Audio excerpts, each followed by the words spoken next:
Hello students, आज हम convex mirror पे बेस्ड न्यूमेरिकल करने जा रहे हैं। तो फर्स्ट न्यूमेरिकल आ रहा है, an object is placed at A distance 10 centimetre from a convex mirror of focal length 15 centimetre, find the position and nature of image. तो आपको अगर कभी भी कन्वेक्स मिरर वर्ड लिखा हुआ आ जाए तो आपने एक चीज ध्यान रखनी है, कन्वेक्स मिरर के केस में जो फोकल लेंथ है वो ऑलवेज पॉजिटिव रहती है। जो कन्वेक्स मिरर है ये जो इमेज बनाता है उसका जो नेचर है वो वर्चुअल एंड इरेक्ट होता है। सेकंड, थर्ड, आपने कन्वेक्स मिरर पे बेस्ड ये बात ध्यान में रखनी है कि अगर मान लो हमारे पास कन्वेक्स मिरर है तो जो इमेज होगी वो ऑलवेज राइट साइड बनती है। राइट साइड मीन्स ये मेरे पास मिरर है,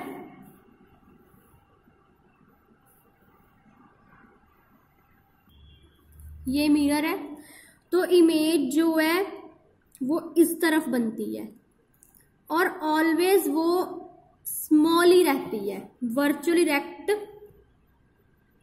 डिमिनिश्ड। इमेज इस तरफ ही बनती है। ठीक है, तो अब ये बातें ध्यान में रखनी है पहले। अब न्यूमेरिकल सॉल्व करते हैं। एक ऑब्जेक्ट है जो कन्वेक्स मिरर से 10 सेंटीमीटर की दूरी पे है। तो अब ये है पोल, ऑब्जेक्ट ऑलवेज इस तरफ ही रखते हैं। तो मान लो ये मेरे पास है ऑब्जेक्ट जो कितनी सेंटीमीटर की दूरी पे है, 10 सेंटीमीटर। जब मैंने पोल से इसकी डिस्टेंस को मेजर करना है, इस तरफ जाऊंगी तो फिर मैं क्या करूंगी, इसके आगे लगा दूंगी नेगेटिव साइन। जो फोकल लेंथ है कन्वेक्स मिरर की वो रहेगी पॉजिटिव। फोकल लेंथ है 15 सेंटीमीटर, फोकल लेंथ 15 सेंटीमीटर।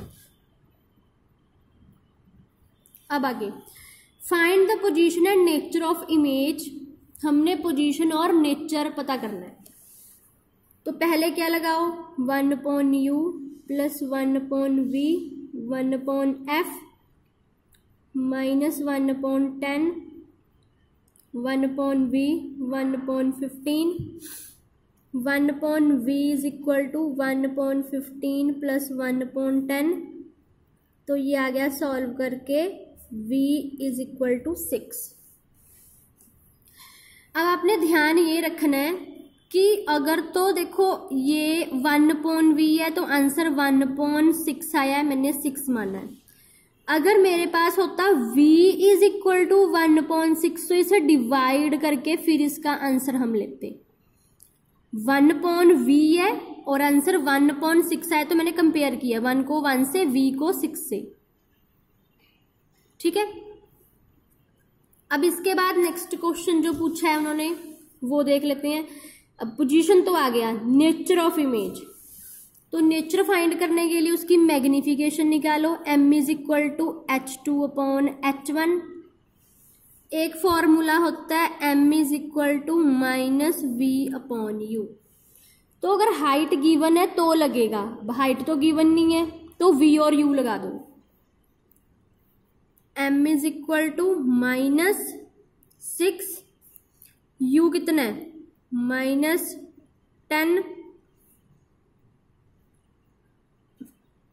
0.6।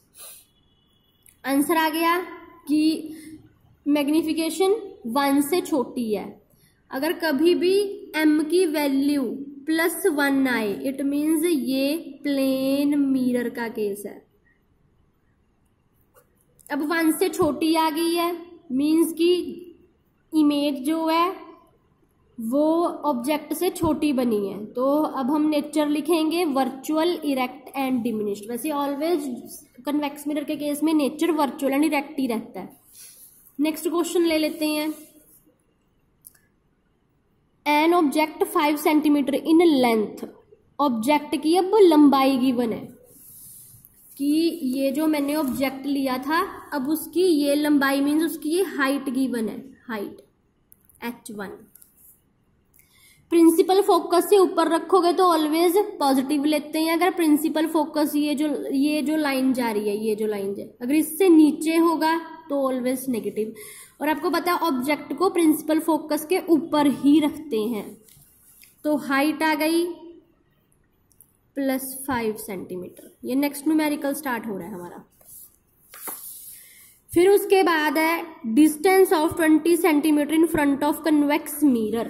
तो अब कन्वेक्स मिरर से 20 सेंटीमीटर की दूरी पे है वो, पहले 10 था, अब कोई और ऑब्जेक्ट है वो 20, तो वो -20, u आ गया -20 सेंटीमीटर। फिर उसके बाद है रेडियस ऑफ कर्वेचर, r है 30 सेंटीमीटर। अब अगर कन्वेक्स मिरर का चल रहा है केस तो पता हो, याद रखो f पॉजिटिव ही रहता है। तो अब पहले तो r को सॉल्व करो। f is equal to r/2, 30/2, 15 centimetre. पहले तो हमने r से f निकाल लिया। अब लगाओ आगे 1/u + 1/v 1/f -1/20 1/v, f कितना है 1/15, 1/v 1/15 + 1/20। अब आगे सॉल्व करोगे तो ये आ जाएगा। अब सॉल्व करने के बाद नेक्स्ट हमारे पास क्या आ रहा है कि 1/v is equal to 7/60। Last time हमने कंपेयर किया था 1 को 1 से, v को इससे। अब ये ऊपर 1 नहीं है 7 है, तो अब हम क्या करेंगे, हमने v की वैल्यू निकालनी है। तो मैंने इसे रेसिप्रोकल कर दिया। जब इसका रेसिप्रोकल होगा तो इस साइड भी रेसिप्रोकल हो जाएगा, इसे भी मैंने कर दिया। डिवाइड करके मेरे पास ये आंसर आ गया। फिर आगे उन्होंने क्या पूछा है, पोजीशन बताओ, नेचर भी बताओ, साइज भी बताओ। अब नेचर तो पता है कन्वेक्स के केस में वर्चुअल इरेक्ट होता है। अब साइज पता करना है कि उसकी हाइट पता करनी है, तो मैग्निफिकेशन पे आ जाओ। m is equal to h2/h1 और m का फॉर्मूला -v/u। हम ये अकेला भी लगा सकते थे अगर मैग्निफिकेशन गिवन होती। अब मैग्निफिकेशन तो है नहीं, तो मैंने इन्हें कंपेयर कर लिया। h1 गिवन है हाइट, h2 निकालनी है, v है, u भी है, तो वैल्यू पुट कर दो। पुट करने के बाद ये आंसर आ गया। अब हमारे पास जो हाइट थी h1 वो थी 5। हमारे पास हाइट जो निकल के आ रही है वो है 2.12, तो इट मीन्स छोटी आ रही है। तो हम लिखेंगे इसका nature virtual erect and diminished. I hope आपको कन्वेक्स मिरर पे बेस्ड ये न्यूमेरिकल क्लियर हो गए होंगे। Thank you.